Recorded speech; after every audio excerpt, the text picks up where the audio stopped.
Hello, my name is Hammerhead, and today we're gonna get into operator. We're gonna try to demystify what it is, what it does, and why it's cool. So let's dive in. When you open up operator, you are greeted with this window where you will spend most of your time using operator. And as you can see already, which is the easiest thing to spot, is that we have 4 units right here, which are operators. We have this level knob, which you could associate with a volume knob, but that's not really what it is, because of the way an FM synth works. We will describe first of all what everything is on each individual operator. So you have this volume knob, this level knob, you have this fine-tuning knob, which does exactly what it's called.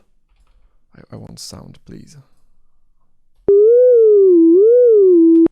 It's tuning your sound, it's tuning your signal. And we have this coarse knob, which is not really a tuning knob. It is a ratio knob selector. So let's say I am playing a C note, right? Because I'm on the coarse one, the ratio, the first ratio of this. I'm terrible at math and physics and all. I'm just all I know about sound and sound design and acoustics and all is through dubstep. So this is C, and we're gonna go up, and on the 2 we still have a C. I can go lower, and this is the 0.5 means that I will be half a unit measure thing. As I am editing this video, I can see that I'm struggling to explain on the moment what a ratio is, but it's basically just dividing or multiplying your bass frequency. So 0.05 is just dividing your bass frequency by 2. Easy, right? Below my played note. So this is still a C. C, C, and now when I'm on 3, it's not a C anymore. It's a G. Weird, right? Because if I go up one unit again, this is a C again. And now we're getting why we're using ratios rather than a proper tuning through semitones or octaves. It's multiplying your bass signal by either 2 or 3 or 4. And if you want to have the same note played, well, it's very simple. You just stick by multiples of 2, like 1, 2, 4, 8, 16, 32, and so on. And the fine knob will also, like, if I do this, I will play with 1 octave. Here I'm on the 2nd octave, but if I go higher,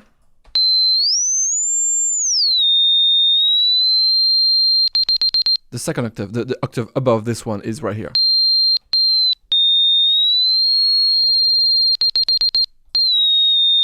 No, it's not.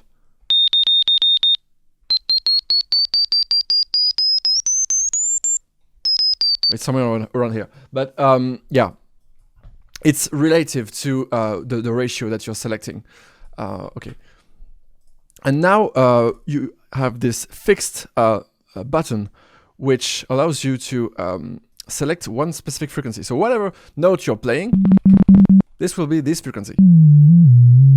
So let's say I'm playing this at 100 Hertz, and this selector is basically another ratio selector. So if I'm on 1, I'm just playing this frequency, but if I turn this up, it's showing me 10, so it's multiplying this frequency by 10. So now this frequency is 1000, like, let's check it right now. There it is, 1K.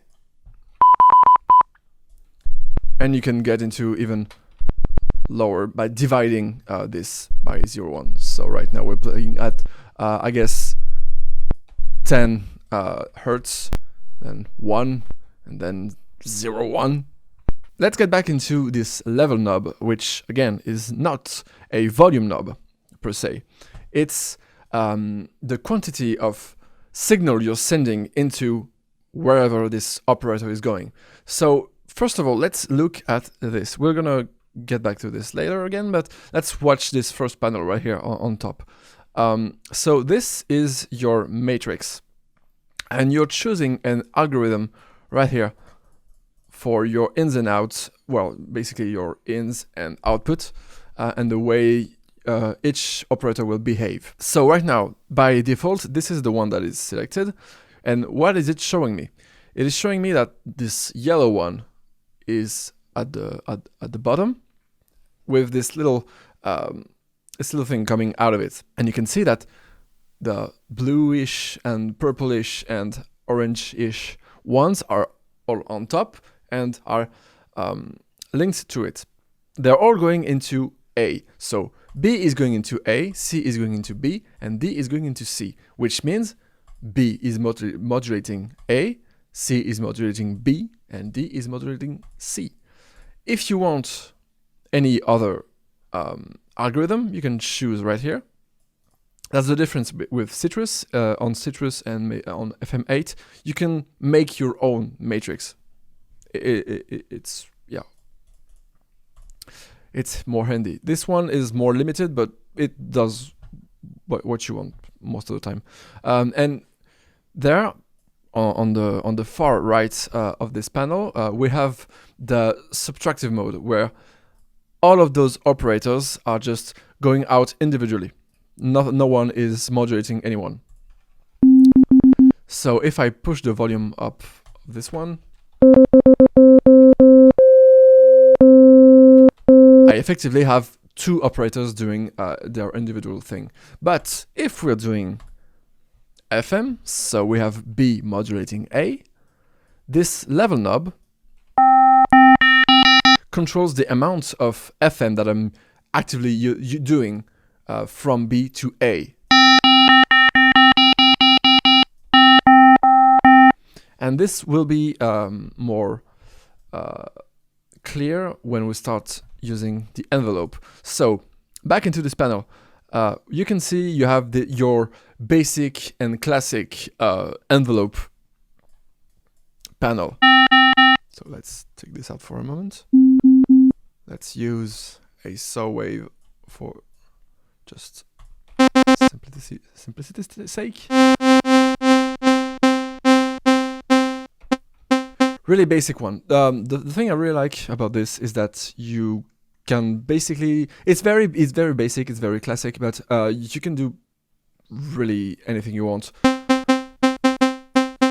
I really like the fact that you can use this as like a shaper rather than being confined to a straight up attack and decay and release. You can, I think it's very handy. And there's a little thing right here that I really like, is this loop function. So let's say I want to loop this, like I want just to hold my note and let it play in loop, like you could do with an arpeggiator.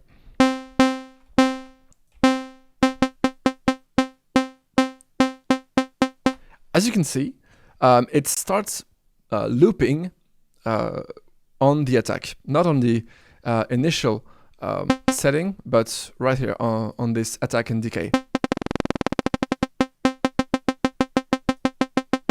So wherever I'm placing this dot, it won't have any difference on the looping. I'll still have this slow attack, but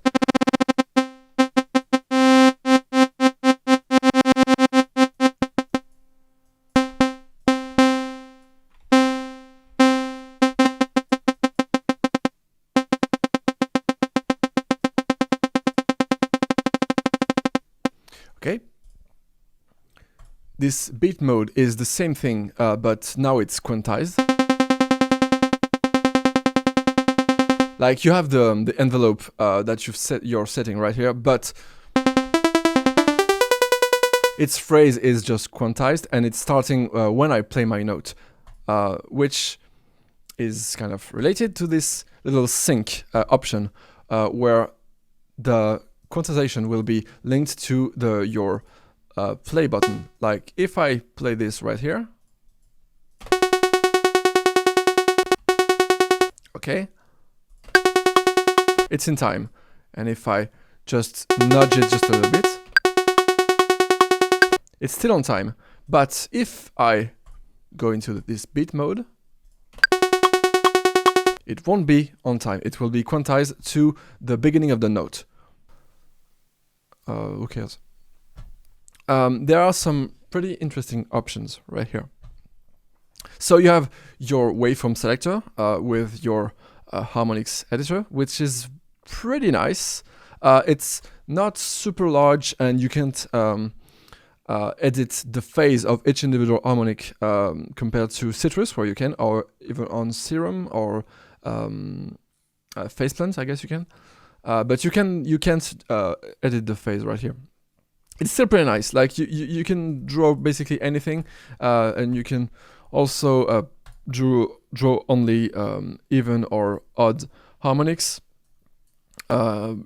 It's all right, and you can select between 16, 32, and 64 harmonics, and it's kind of important because it will this selector will define how much harmonics or basically how much partials you will get on your signal.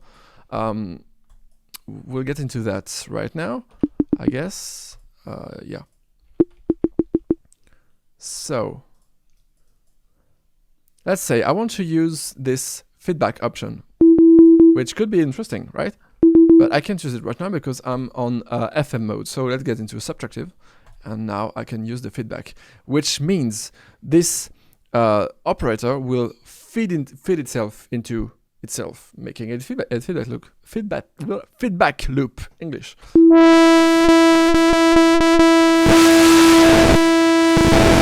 It can get very, very abrasive, but it's a very interesting function. Too bad that you can't use it in FM mode. Maybe like this. Oh yeah, you can. Okay, so this is interesting.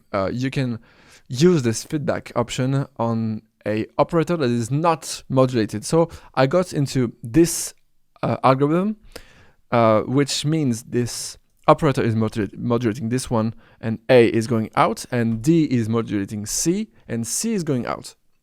So nothing is modulating B. So I can just do this, and B is getting like modulated with itself,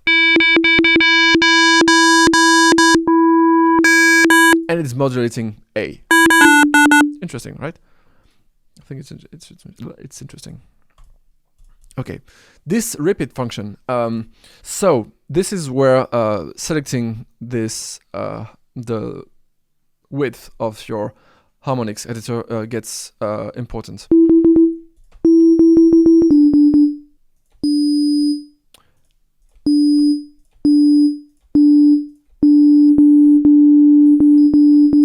So what it does basically, on my understanding, let's see right here. I guess this is. I never use this, but it's quite interesting. Like I'm only using a sine wave, so this is only one harmonic. And you see that when I'm selecting 64 harmonics, those upper ones disappear. I guess because that's they are too high and they don't get fit into the spectrum. You see, if I'm playing a way lower note, those start to come back again. So I guess I don't want to say any kind of bullshit, but this is multiplying the note that I'm playing, or at least the first harmonic right here, and it's repeating it above the last harmonics that it's supposed to be, that we are supposed to have. So let's say let's add a few more harmonics. You see, we don't have anything up to here, so I guess this is where our 16th harmonics would be. Let's check right now. Right. So now, if I repeat this, I'll start having this same one repeated, you know, in some kind of a fractal way. And the higher the more multiplication you do, or the higher you're multiplying it by, the less intense it is. Okay, so yeah, that would be the practical usage of this. It's to generate more harmonic content without having to do modulation, and to have it almost tuned in a way.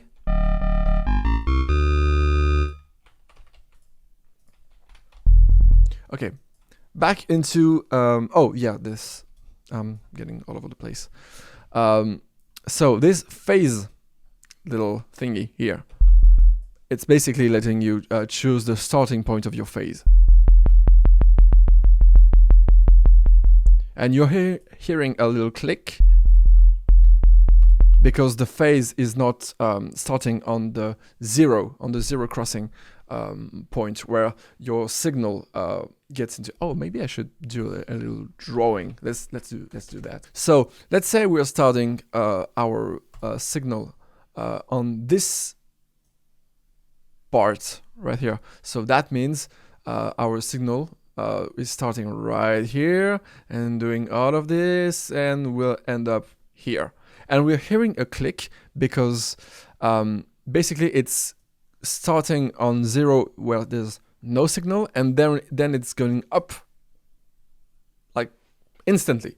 So instead of hearing when we're starting a note, we don't hear this perfect sine wave. We are hearing this a very sharp thing, and then it's doing its thing. So yeah, this is my terrible drawing to explain this.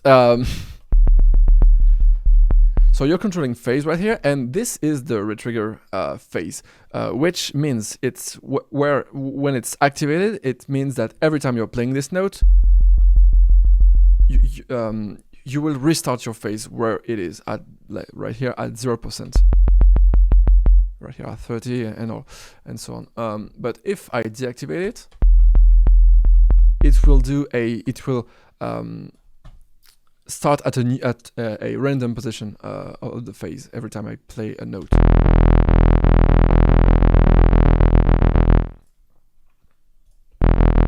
So at some point I can hear. See, we don't all the time have this click going on. So let's stay on retrigger mode, and let's talk modulation. So, like I said, this is your envelope on each individual operator.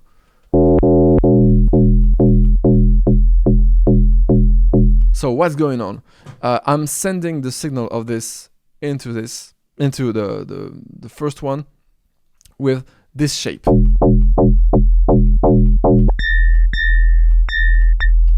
As you can hear, we are starting with this peak going on, with this intensity, and we're getting, and this is this signal is going away because of the decay. So we're ending up with just our sine wave, right?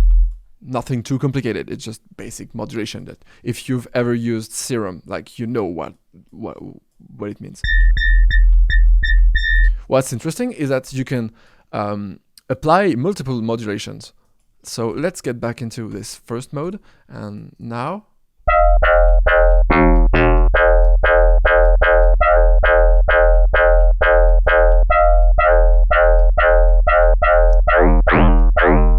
I'm modulating B, which is modulating A.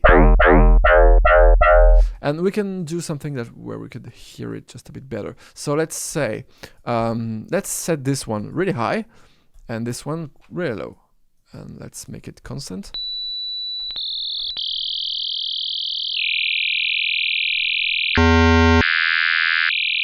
We can hear it quite well. This first signal being super high and then being modulated by the second one.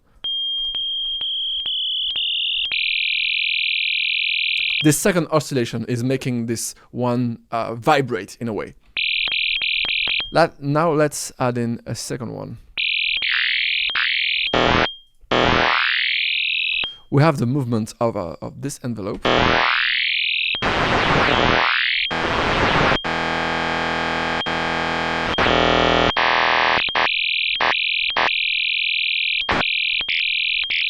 And of course, adding a lot of harmonics and modulating each other makes for a very abrasive and harsh sound very quick.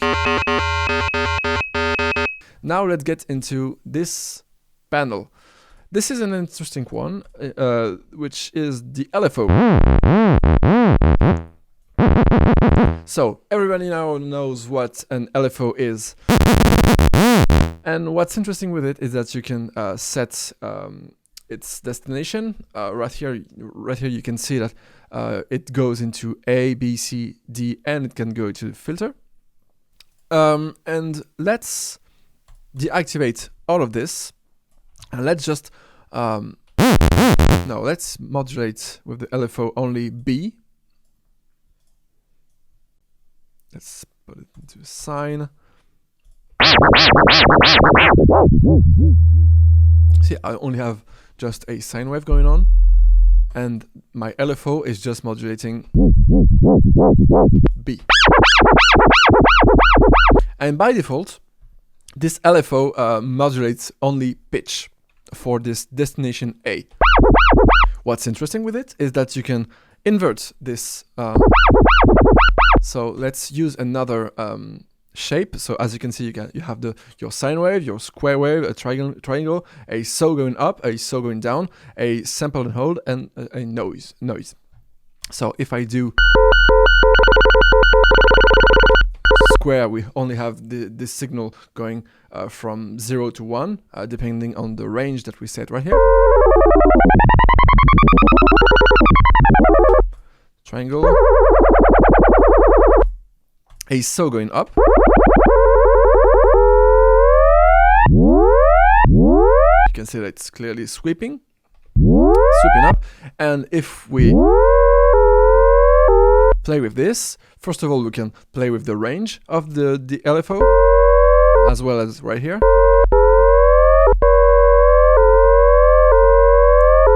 But the difference with this little one is that you can invert. So you can see it's sweeping down now, and we have this saw going down. It's doing the invert.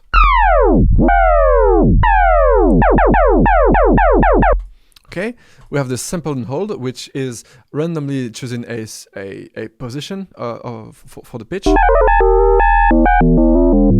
and changing it based on the rate right here. And the amount chooses the range of the random notes that it will choose, random positions.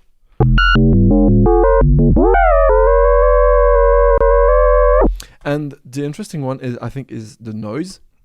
It's doing the same thing as the sample and hold. It's choosing random positions to set the pitch at, or at least what you want to modulate. We'll get to that afterwards. And it's just fading into it instead of being like a hard cut between those positions.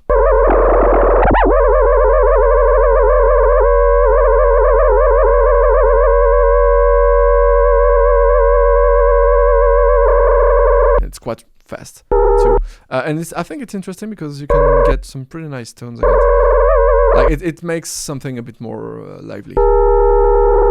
Basically, you're modulating something with white noise. Okay. The other thing that is interesting with this is that you can apply this to the filter. So let's not apply this to the pitch. Let's set this to a so.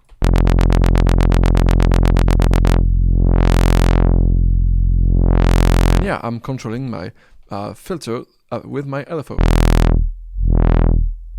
And I'm gonna talk about the filter afterwards. So let's take this off, and now we have this destination B panel, and you can assign another thing to control with this LFO. You can there isn't that much choice. It's fine by itself, like, but it's lacking a few things. But here's something interesting: like you could modulate the rate of your LFO by your LFO. So let's modulate the filter, let's say.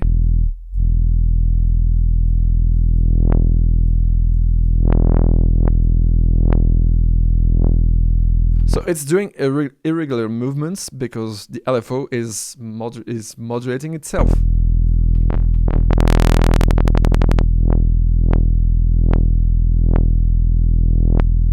Which is kind of weird. We could do this with the range also.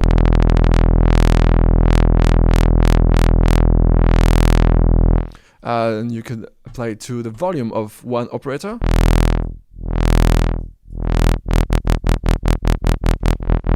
Or the overall unit.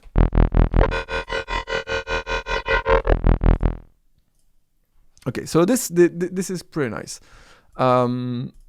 Is there anything else that you could play with?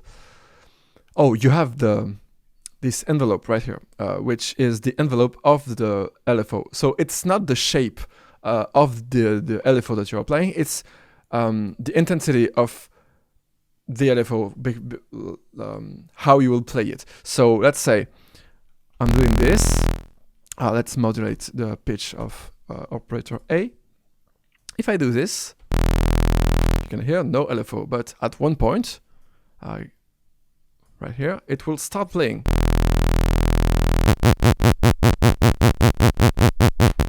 This is affecting only the starting point of your LFO, basically.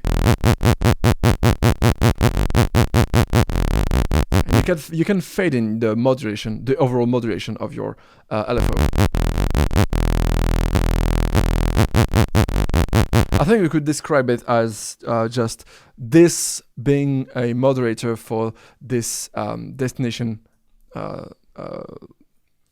fader.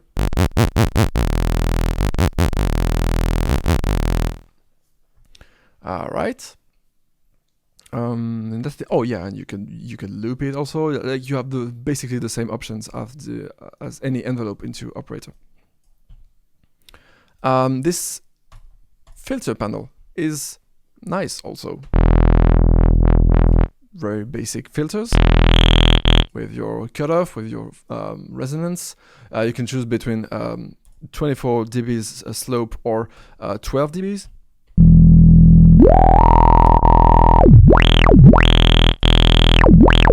Basically, the 12 dB one is softer and the 24 dB is harder. And you have this shaper built into it. So, the shaper means that you have kind of a wave shaper built in your filter. So basically, you could have a distortion unit built into operator. So right now it's on soft. It's basically the shape of a soft clipper, and I can punch up the drive, and it's starting to distort. And I can choose different shapes right now. So I can go into hard clipping, wave folding. I think that this would be the sine one.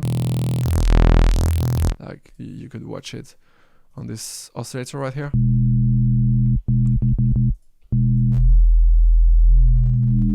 Yeah, it's wave folding. And the 4-bit, which is a bit crusher.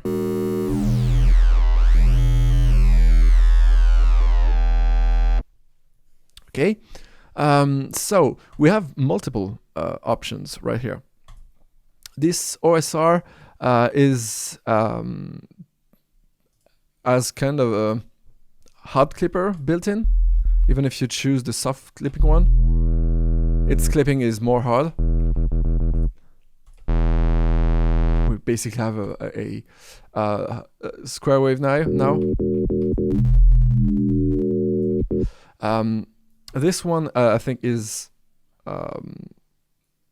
based on. Oh no, this is this one. Yeah, this one should be softer. We can see on the oscillator that the shapes are just a little bit more rounded compared to this. Oh, not that much. This SMP is a mix of the two. That's what it's describing right behind me. I'm cheating. And this PRD one is, I think, is an emulation of the Moog filter, which has. Oh, I'm blurry. Too bad. It's an emulation of the Moog filter in that capacity of. In that capacity, it has no limits in its resonance, so you could basically kill people with your resonance. Now, if I get into this first one,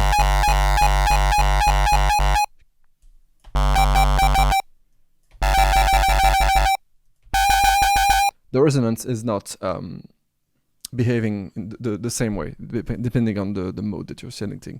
And this last one is the most hard one for your resonance. Could I explain how it works? No, but that's how it works. Okay, so we have this little distortion unit, we have the filter, we have your basic filters, you know, your high pass,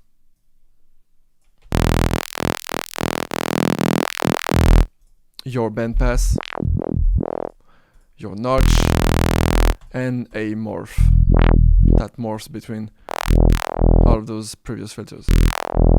Interesting, pretty interesting. Okay, next panel. I like this one. This is the pitch envelope right here. So again, you have, oh, I didn't talk about this, but yeah, you have the envelope right here for your filter, of course.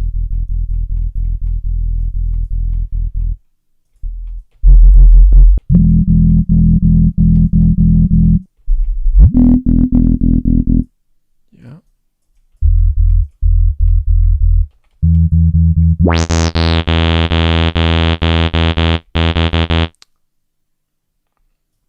Why is it not working?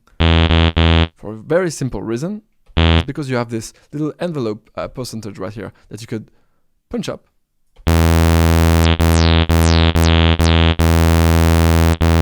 And you can start hearing the effect of the filter. It's basically the range of the of your modulation with the filter. And you can, as you can hear, it's only effective in the high end. Why? Because I'm setting it. I'm setting my initial position right here at 9K. But if I go down, you have the full range of the on the full spectrum. And another thing that is cool is that you can invert this. So let's bring this back up. See it this way. This position that you're setting right here is the base of your filter modulation. And your envelope will start right here, and its full range will start at this position to the maximum, and when it's going in the negative, you're starting at this position and going into the minimum. Logical, right? Okay. Next panel, the pitch one. So we're activating the pitch modulation by activating this one, this little button. And as you can see, we have the same little thing that we had for our LFO. It's going to A, B, C, D, and the LFO. And we have another destination where we can send this modulation. So let's start drawing this. As you can see, I push this up to 100%, which is the same thing as we just did with the filter. We are defining a range, and you should note that your base is not defined by this knob, it's defined by your envelope. So the sustain one is your base note. When the pitch modulation stops, it will remain on this bass note that you're playing. So if I'm playing a C, it goes to 0, which is my C. If I punch this up, I'm playing a C. So, and the really interesting thing with operator is that you have a quite wide range with your pitch modulation. You can go plus 48 and to minus 48. That's quite wide. So you can create a kick. You can create your kick just with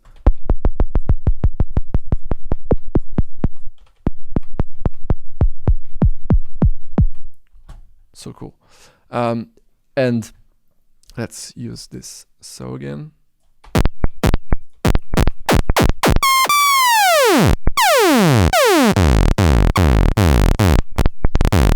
Our pitch envelope range is defined by this knob. So right here, this is effectively not using any of the envelope, and the note that I'm playing is not modulated at all. It's basically like deactivating this. But the cool thing is that you can automate this. Could be cool. And of course, you can invert. So let's do a basic thing. Right now I'm going down. I'm going super high compared relative to the note that I'm playing. You can see in the initial and the peak are at plus 48 semitones, which are 48 semitones higher than the note I am playing, and it's going down to minus 48, which is minus 48 semitones below the note that I'm playing. And if we invert that, it's just doing the invert, which is going from minus 48 to plus 48. Basic, right? What's interesting with it is that you can modulate each individual or not modulate each individual operator. So right now, I'm not modulating A, but I'm modulating B. So B is modulating A through FM, and the pitch of B is getting modulated. That's pretty cool. And the other thing I can modulate is my LFO. So let's say my LFO is doing its thing. It's modulating the pitch of A. And right now I can modulate my LFO. And know that it's behaving the same way as modulating the pitch of a note, which means my set range and amount are on this 0 semitone setting. Like if I put this at 0, my LFO is behaving normally. Now you can see it's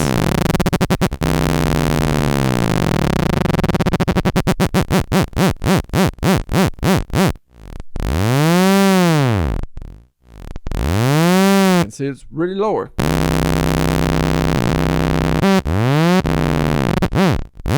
Okay, so that's an interesting thing to do. And you can also, like the LFO, you can modulate something else, maybe a volume, maybe a frequency, maybe your filter, with this envelope, with this very wide envelope.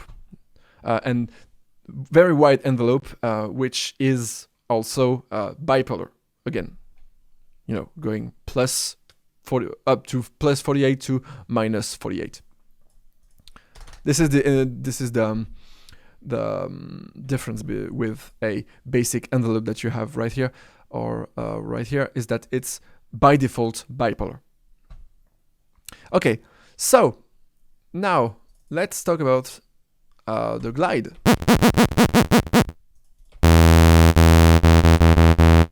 So what a glide is basically, when you activate it, it means that playing two notes together will make operator like slide from one note to the other.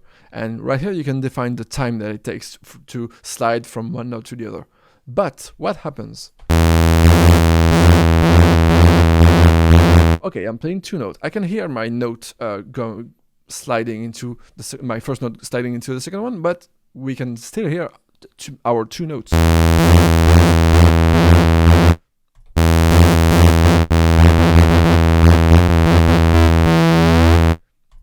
I need to go into this panel right here where we had our matrix, and go into here, our voices. I will set it to 1, so that means I only have one voice that will be played, one note, sorry. Well, if I press multiple notes, I will only have one that is played. So if I activate this glide, I do the same thing. I will do a shorter time.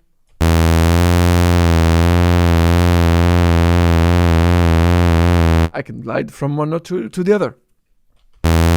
Cool. Okay, basic stuff. Oh, and you of course have the loop function again.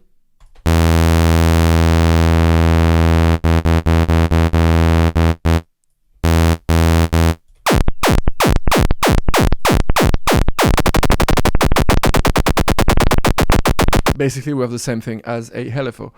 The difference is that you are shaping your LFO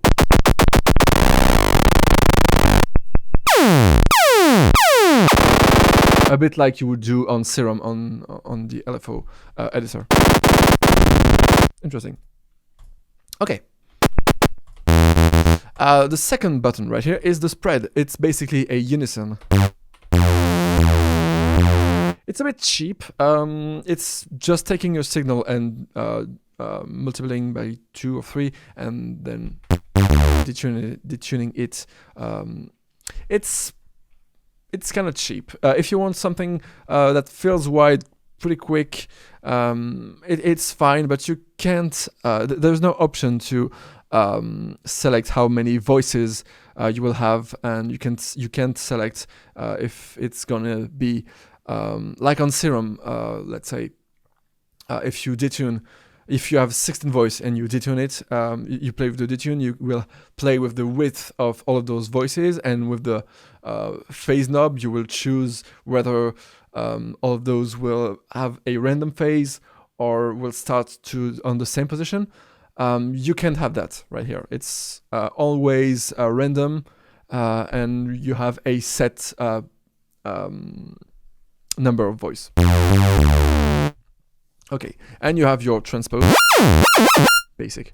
Note that if you want to create an automation on this, this will always sound like this. You will always hear the steps between each individual position on the pitch, because of how this transpose works. It doesn't crossfades between positions. Okay, final panel. This might be complicated. Like, people think that's complicated. It's really not. But yeah, you have your algorithms right here, and you have your connectors. So this is pretty interesting because you can set your, this is to set a parameter to a controller, basically, an internal controller, like your velocity on your MIDI.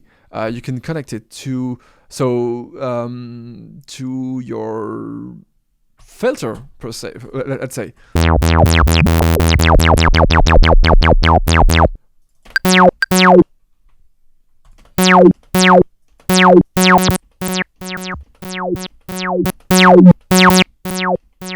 Oh, I need to, yeah, I've got the amount right here. Again, need to think about it.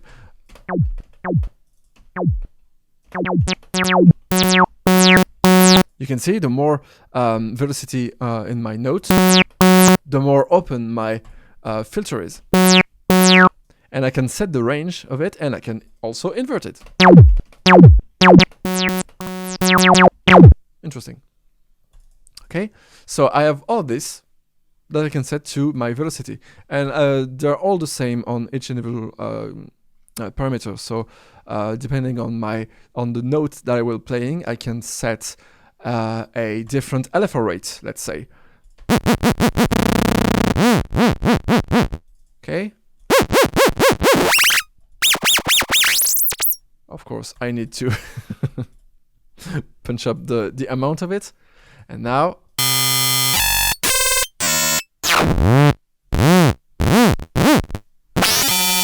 The higher my note will be, the faster my LFO rate will be.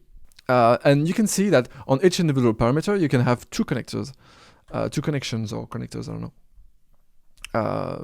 Yeah, with the same parameters. This is the time knobs. Oh yeah, so you can set some parameter here plus the time on the key, and it will just modify this time knob, and we'll get into this one afterwards. The aftertouch will be like the release of your note, which has a different connector.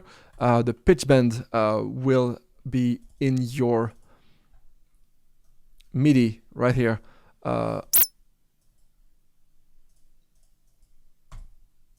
Where is it? Am I stupid? Maybe I am. I never use this MIDI control, right? Okay, and this is the pitch bend.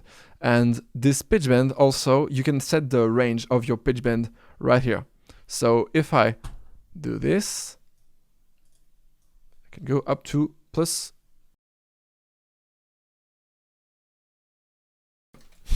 Moving on. Just know that normally it works, and you can set your range for your pitch bend right here. Okay, and this is for your mod wheel. If you're using a controller, you can set something, whatever is right here, and you can have two modulations, which is pretty nice. Okay, interpolation. So if you remember when we were talking about this repeat right here, it's trying to not have this as some kind of an artifact.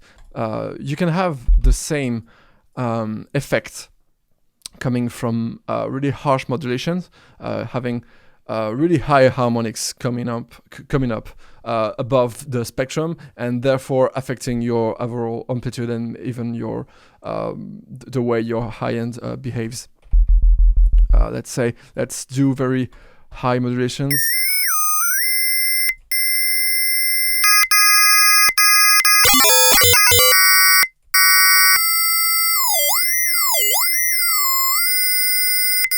So right now my anti-aliasing is activated. Let's deactivate it.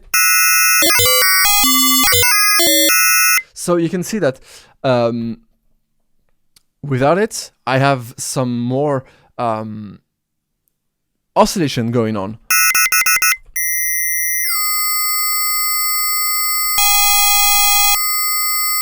And you can see on the spectrum, I have even more harmonics being created. I even have subharmonics being created. So if you don't want any kind of wheel artifacts, leave this activated. And now this time knob, which is pretty cool. So let's say I'm doing this this pitch movement. Oh, let's say I'm creating a kick again.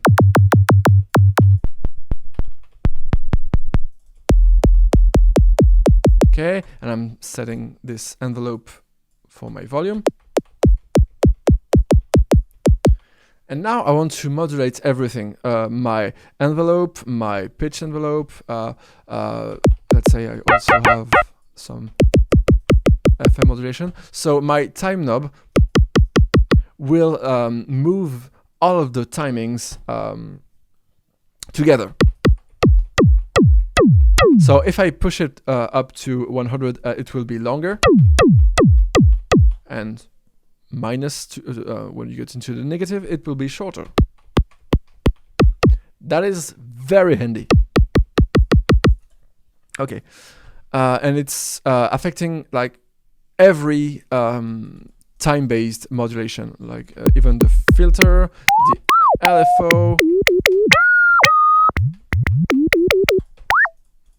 Okay, this tone knob, I guess, is related to this anti-aliasing thing.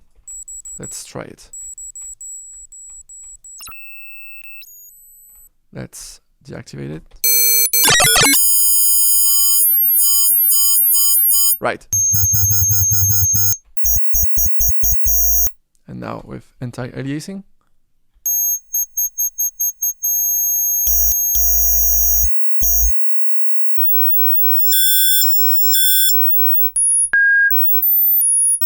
It's kind of weird. It's almost like you're crossfading between anti-aliasing and between activation of anti-aliasing or not.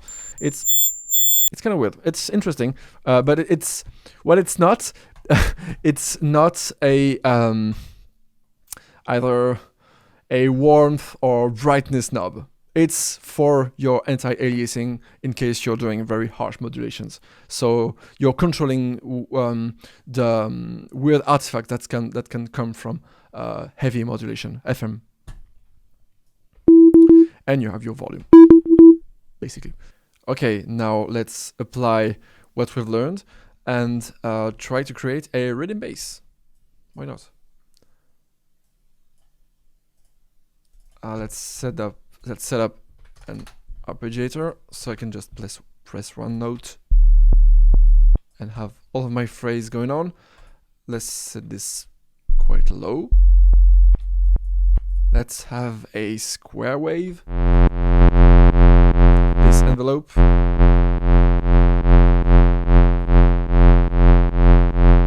Okay. Let's modulate this square wave with a saw. This is not a saw. Okay. Let's deactivate the filter for now. Nice. Okay, let's do some pitch envelope, some very slight. Nice. Why not some LFO too? Let's put it to sync so it's quantized, and let's take off the retrigger.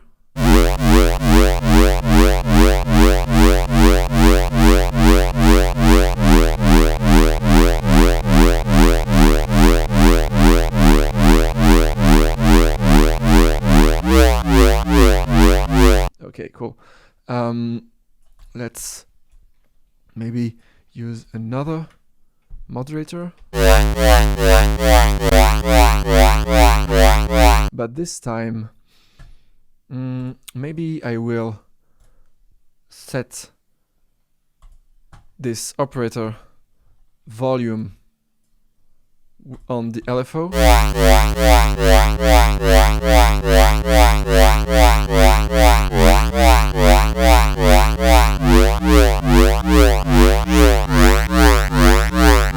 Interesting.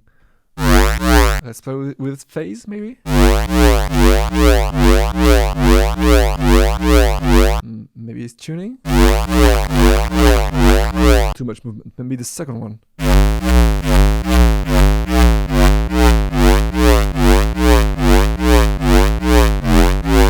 Starting to sound like a rhythm.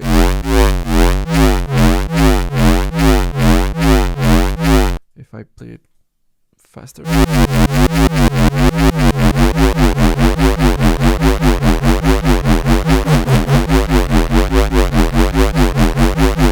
We already have some things to play with to create some tone, like the amplitude of the modulation created with B. We can even add in a filter. Let's make it a low pass. And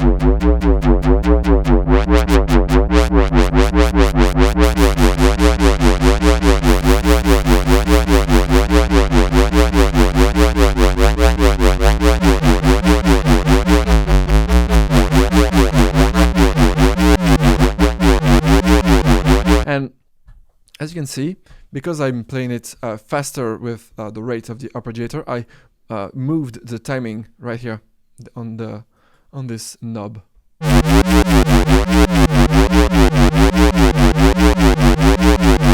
Maybe.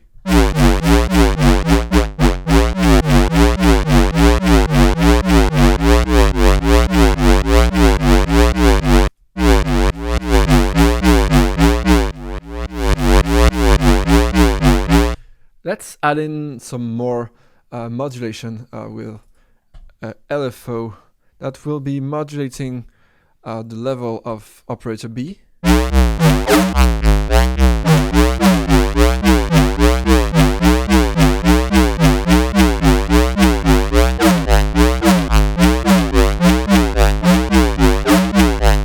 Let's set it to a manipular mode.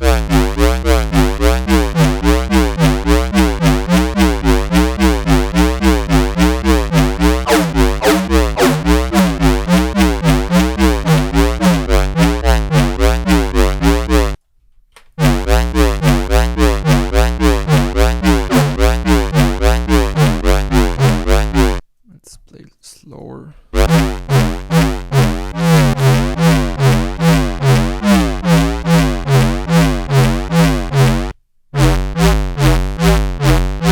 Here I'm moving the phase of operator A, which is like our main one in a way. This is the one that is being modulated by everything else.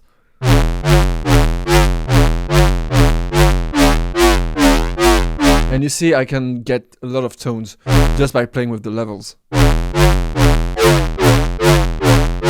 Let's add in more effects. Let's add in a fake comb filter.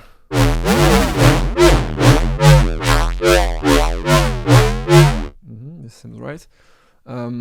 With another LFO that will be modulating the time.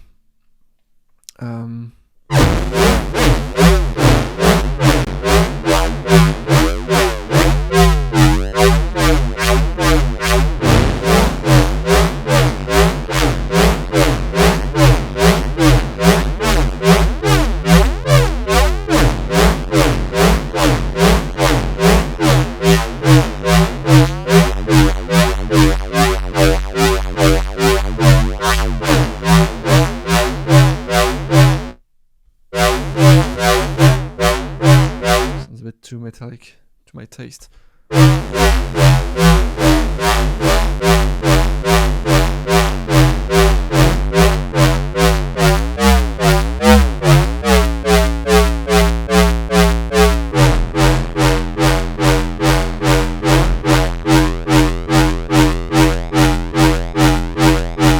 Interesting.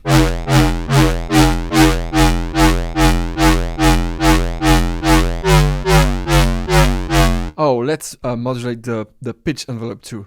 Why not?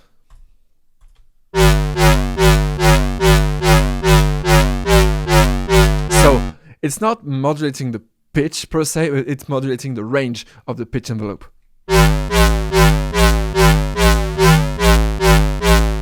Let's add another delay.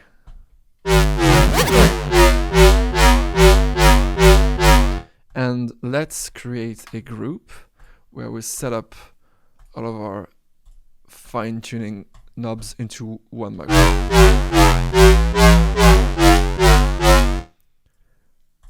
Could use some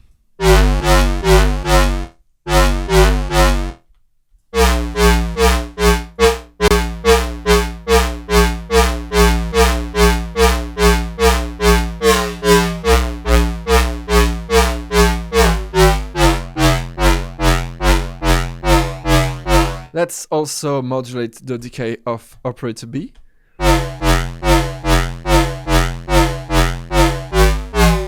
And let's set this first LFO onto this macro.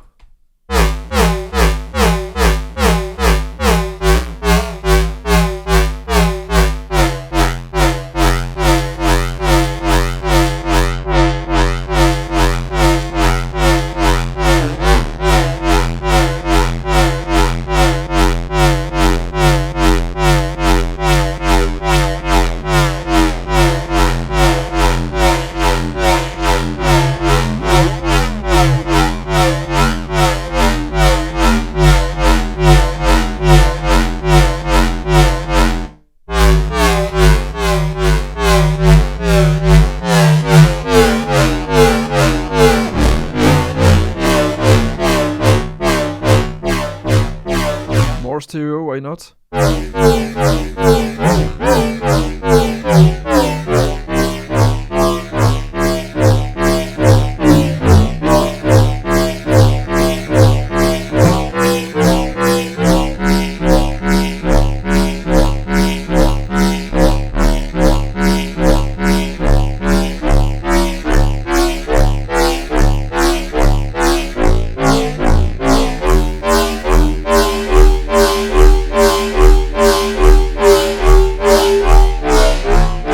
Okay, pretty interesting.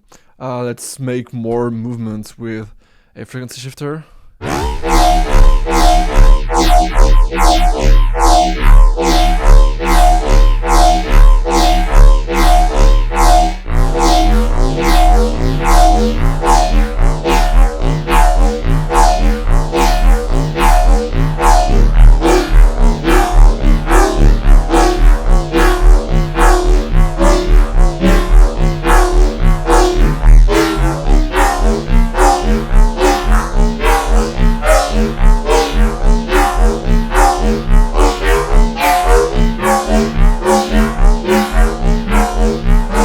So yeah, it's pretty interesting how much tone you can get just by modulating those levels and the pitch.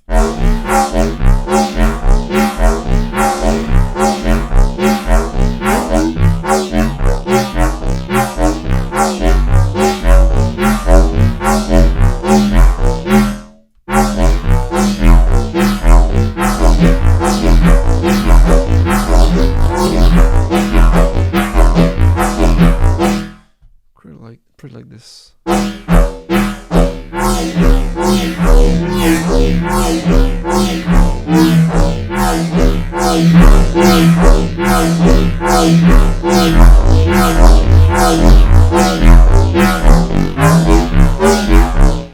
Can we try to use the distortion right here?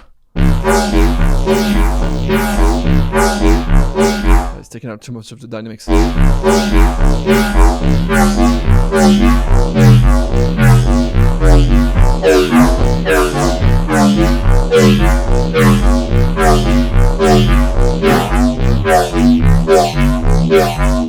Okay, that would be it for this little demonstration, but I'm pretty sure we can get more interesting results with more modulations and stuff. But yeah, basically that's how you can get pretty creative with it. Like I'm pretty sure we could push it a bit more to get nastier. But yeah, that's already the base. Okay, I guess that's it. I hope you've learned something out of this weird tutorial explanation of what operator is. I guess that's one of my favorite instruments ever. And yeah, just play with it and have fun. See